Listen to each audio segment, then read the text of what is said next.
নমস্কাৰ সকলোকে। আজি হৈছে এপিসোড নম্বৰ 7 আৰু আজি আমি দুজনী ওলাইছোঁ মন্দিৰ দৰ্শন কৰিবলৈ তেজপুৰৰ মহাভৈৰৱ মন্দিৰ। যেহেতু মোৰ লগৰগৰাকী আহিছে, তাইক অকণমান তেজপুৰখন দেখুৱাই আছোঁ, লগতে মোৰো মন্দিৰ দৰ্শন কৰা হৈ গ'ল। আৰু যিহেতু এইটো শাওণ মাহ, সেয়েহে মানুহো ঢেৰ আছিলে।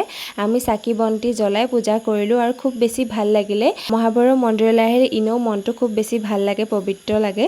আৰু তাৰপিছতে এখন পাৰ্কলৈ গ'লোঁ। পিছে পাৰ্কখন আছে একদম পাহাৰৰ ওপৰত, কনকলতা পাহাৰ বুলি কয়। আৰু ইয়ালৈও মোৰ আহা বহুত বছৰে হ'ল আৰু একদম ওপৰলৈ যাব লাগে। আপোনালোকক অকণমান দেখুৱাই দিছোঁ, খুব বেছি ভাল লাগে তেজপুৰৰ মানে ভিউটো দেখি ওপৰৰ পৰা, শিলৰ ওপৰত বহি।